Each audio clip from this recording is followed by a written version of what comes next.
பொதுவாக இன்றைக்கு இஸ்லாமிய பெண்கள் மத்தியிலேயே அதிருப்தியை ஏற்படுத்தி கொண்டிருக்கக்கூடிய விஷயம் ரெண்டு. ஒன்னு ஜீவனாம்சம் சம்பந்தப்பட்டது, இன்னொன்னு முத்தலாக் சம்பந்தப்பட்டது. அது ஏற்கனவே இங்க கேள்விகள் எழுப்பப்பட்டிருக்கும் நினைக்கிறேன். இஸ்லாத்துல முத்தலாக் எப்படி செய்யப்பட வேண்டும் என்று சொல்லப்பட்டு இருக்கிறது, அது எனக்கும் தெரியும். அது ஓரளவுக்கு நியாயமாக இருக்கக்கூடிய விஷயம். ஆனால் இஸ்லாத்துல சொல்லப்பட்ட முத்தலாக் சம்பந்தப்பட்ட விஷயம் பரவலாக நிறைவேற்றப்படுவது இல்லை. இந்த தலாக் முத்தலாக் விஷயம், தலாக்குங்கிறது என்ன, ரெண்டு விஷயத்தை நீங்க விளங்கிக்கணும்.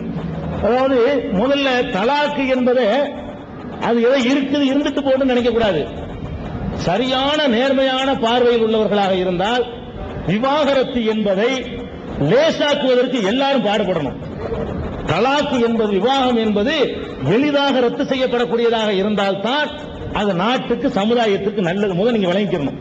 எப்படி, இப்ப ஒரு கணவனுக்கு மனைவியை பிடிக்கல, ஏதோ ஒரு காரணத்துக்கு பிடிக்கல, இவன் விவாகரத்து வாங்குறதுக்காக வேண்டி எங்க போகணும், இப்ப நீதிமன்றத்துக்கு போகணும்.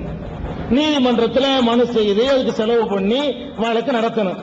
2 வருஷமோ 3 வருஷமோ அந்த வழக்கு இழுத்து அப்புறமேல விவாகரத்து செய்யறதுக்கு அனுமதி கொடுப்பான்.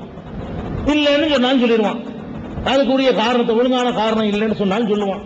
இவன் ஒழுங்கான காரணம் சொல்றதுக்காக என்ன பண்ணுவான், என் மனைவி நடத்த கட்டவள் அப்படிமா, அப்பதான் கிடைக்கும். இன்னொருத்தன் தீர்மானம், நல்ல பொம்பளையா இருப்ப வேற எதை பிடிக்காம இருந்திருக்கேன், விவாகரத்து வாங்குவதற்காக வேண்டி பெண்கள் மேல பழி சுமத்தக்கூடிய காட்சிகளை நம்ம இன்னைக்கு பார்த்துக்கிட்டு இருக்கிறோம். அல்லது என்ன செய்யறான்னு கேட்டா, இந்த ஸ்டவ் அடிக்குது பாருங்க, இது ரொம்ப முக்கியமான விவகாரம் நான் சொல்லக்கூடியது. நாட்டில் ஸ்டவ் அடித்து பெண்கள் சாகுறாங்க இல்லையா, அது சம்பந்தமா பேப்பர்கள்ல செய்தி வருதா இல்லையா, பாராளுமன்றம் வரைக்கும் பேசுறாங்கல்ல. ஸ்டவ் அடிக்கிறதனுடைய மர்மம் என்ன, மனைவியை பிடிக்கல என்ற உடனே கோர்ட்டுக்கு போய் ரத்து பண்றதுக்கு 3 வருஷம் ஆகும்னு சொன்ன உடனே இவன் என்ன பண்றான், ஈஸியான வேலை, ஸ்டவ் அடிச்சுட்டு போகுது. 1 லிட்டர் தானங்க தேவை, ஊத்தி விட்டு ஒரு தீக்குச்சி தானங்க முடிஞ்சு வச்சுக்க. சமைக்கும் போது ஸ்டவ் அடிச்சு எடுத்து போயிட்டாங்கன்னா அடுத்த வாரம் கல்யாணம் பண்ணிட்டு போயிடுவான். இதுக்குத்தான் ஸ்டவ் இந்த நாட்டில் வெடிக்கிறதே தவிர ஸ்டவ் அடித்து யாரும் சாகுறதே கிடையாது. அப்ப இந்த விவாகரத்து என்பது பெண்ணுக்கு கஷ்டமா இருக்குன்னு வைங்க, அவ என்ன பண்ணுவா, ஆம்பளை இப்படி பண்ணி போடுவான், ஸ்டவ் அடிச்சு சாவடிச்சு போடுவான். இல்லன்னா பெண் மீது அவதூறு சொல்லியே விவாகரத்து தீர்ப்பு வாங்கிட்டு வருவான். இல்லன்னா பேருக்கு இருந்து கடின்னு சொல்லி அப்பாரிச்சுட்டு போயிடுவான். இது நடந்துகிட்டு இருக்கு நாட்டில். அல்லது அவளுக்கு பிடிக்கலன்னு வைங்க, அவ விவாகரத்து வாங்குறது கஷ்டமா இருக்குன்னு வைங்க, அவ என்ன பண்ணுவா, அமி குலவி அவளுக்கு. அல்லது சாப்பாட்டுல ஒரு மாத்திரை, அவ்வளவுதான், ஒரு 4 மாத்திரை கூட போட்டா முடிஞ்சு போச்சு.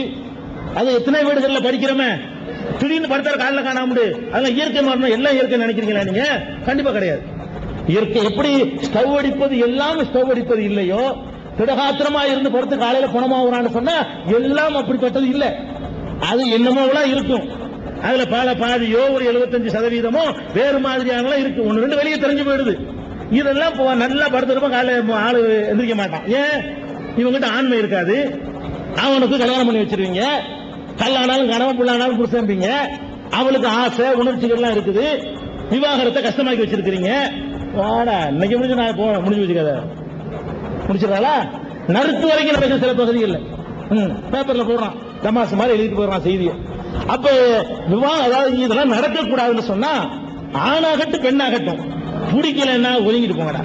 நீ வேற ஒரு கல்யாணம் பண்ணிட்டு நீ ஒரு கல்யாணம் பண்ணிட்டு போய் என்ன பிரிக்க முடியாத பந்தமா, சந்தோஷமா இருக்கிறது தான் குடும்ப வாழ்க்கை. உன்னால அவளை சந்தோஷப்படுத்த முடியலையா, அவளால உன்னை சந்தோஷப்படுத்த முடியலையா, போங்கள பிரிஞ்சு போங்கள, வேற ஒருத்தனை கல்யாணம் பண்ணிட்டு போங்கள. இப்ப என்ன இப்படி சொல்லக்கூடிய மார்க்கம் இஸ்லாம். இந்த கல்லானாலும் கணவன், புல்லானாலும் புருஷன் ஒத்துக்கிற மாட்டேங்குது. விவாகரத்து என்பது இஸ்லாத்துல 2 சைட்லயும் உண்டு. பெண்களுக்கு நிறைய பேருக்கு தெரியறது இல்ல, தெரிஞ்சாலும் பயன்படுத்துறது இல்ல. ஒரு சைட்ல இருந்தா தான் நீங்க பாரபட்சம். இஸ்லாம் என்ன பார்க்குதுன்னு கேட்டா, விவாகத்து ரத்த கஷ்டமாக்கினால் அதுல இருந்து விடுபடுவதற்கு வேற வழியை தேர்ந்தெடுப்பார்கள். இதுதான் சைக்காலஜி.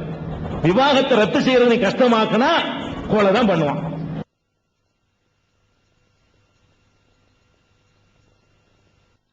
அவனும் பண்ணுவான், அவனும் பண்ணுவான்.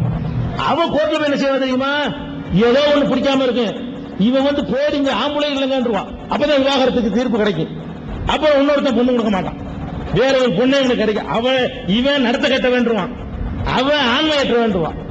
இப்படி எல்லாம் ஏன் போட்டு பிடிக்கலையா போட்டு காரணத்தை விசாரிச்சுக்கிட்டு விட்டு தள்ள இல்லாட்டி விசாரணை நடக்கும். இல்லைன்னா பேருக்கு மனைவியும்பா, பேருக்கு புருஷன்பா, அவனுக்கு கள்ளக்காதலும் இவனுக்கு கள்ளக்காதலையும் இருக்கும். இதான் நடக்க போகுது நாட்டில். சந்தோஷமா இருக்க முடியுதா, இருங்க. அழகா பிரிஞ்சுக்கிட்டு அவர்களுக்கு வேண்டிய இன்னொரு வாழ்க்கை துணையை தேர்ந்தெடுத்துக்கிறங்க. இதை இஸ்லாம் சொல்லுது. அதுல நல்லா விளைக்கிறது, விவாகரத்து என்பது தலாக் என்ற விவாகரத்து உரிமை ஆண்களுக்கு இருக்கிற மாதிரியே பெண்களுக்கும் இருக்கிறது. நல்ல ஆபத்தில் வச்சுக்கணும். நபிகள் நாயகம் அவர்கிட்ட ஒரு பெண்மணி வர்றாங்க. வந்து அல்லாஹ்வுடைய தூதரே, அப்படிதான் கூப்பிடுவாங்க, அல்லாஹ்வுடைய தூதரே, என் கணவருடைய குணத்தில் நான் குறை காணவில்லை, அவருடைய நடவடிக்கையிலும் நான் குறை காணவில்லை. ஆனால் அவரோடு நான் குடும்பம் நடத்தினால் நான் அல்லாஹ்வுக்கு மாறு செய்து விடுவேனோ என்று பயப்படுகிறேன் அப்படிங்கிறாங்க. அதுக்கு என்ன அர்த்தம்? அதாவது நல்ல குணம்லாம் இருக்கு, இந்த பெண்ணை திருப்திப்படுத்தக்கூடிய அளவுக்கு அவர்கிட்ட வந்து அந்த ஆண் மேல இருக்குன்னு அர்த்தம் இருக்கு. இவர்கிட்ட நான் வாழ்க்கை நடத்தி இதுல அவர் ஒழுங்கா நடக்க முடியாம போய் நான் ஒரு தப்பு தண்டாவா நடந்து அப்படி ஆயிரணும்னு பயமா இருக்குது அப்படின்னு அந்த பெண்ணு குணத்துல குறை சொல்லல.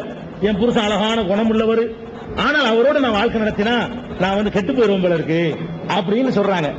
உடனே நபிகள் நாயகம் என்ன சொல்றாங்கன்னு கேட்டா, அந்த மகர் வாங்கினீல, மகர் ஒரு தோட்டத்தையே மகளா வாங்கியிருக்காரு, அந்த பெண் வாங்கியிருக்கிறாங்க. மகர் என்று நீ ஒரு தொகையை வாங்கினீல, ஆமா, ஓன் சைட்ல இருந்து கேட்கறதுனால அது திருப்பி கொடுத்துரு.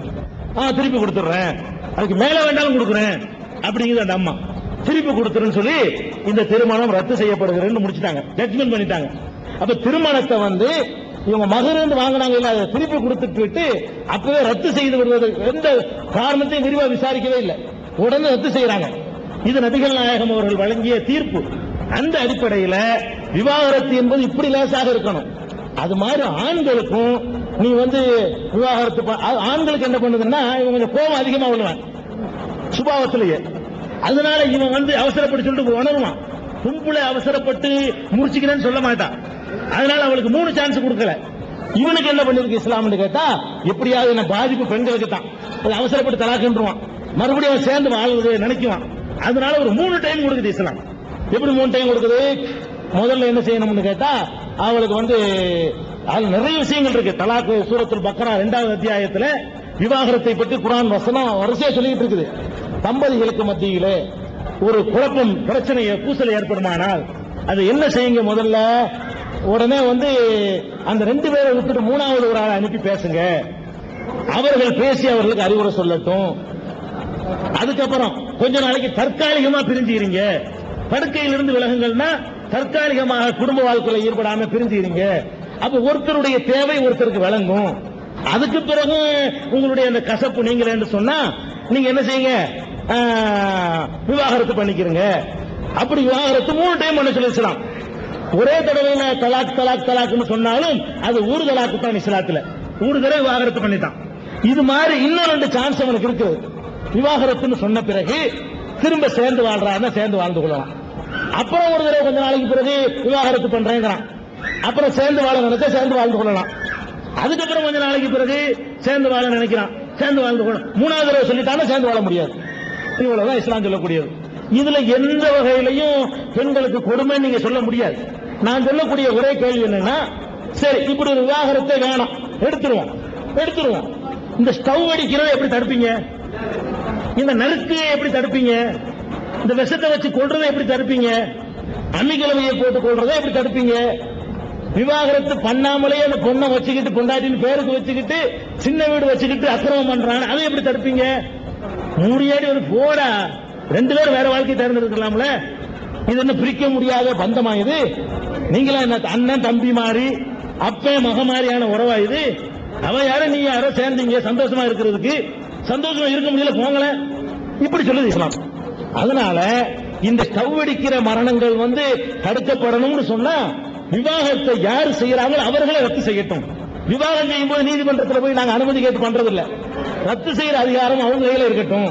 இது நாட்டுக்கு நல்லதுன்னு இஸ்லாம் சொல்லுது. ஆனால் தலாக்கை பற்றி பெண்கள் புரியல. பெண்களுக்கு இந்த உரிமை இருக்குங்கிற நிறைய பெண்களுக்கு தெரியாது. அதை இது மாதிரி சபைகள் மூலமாக நாங்க சொல்லி தர்றோம். ஆண்கள் என்ன செய்யல, அவங்களுக்கு இந்த முத்தலாக்கு விஷயம் தெளிவாக விளங்கவில்லை.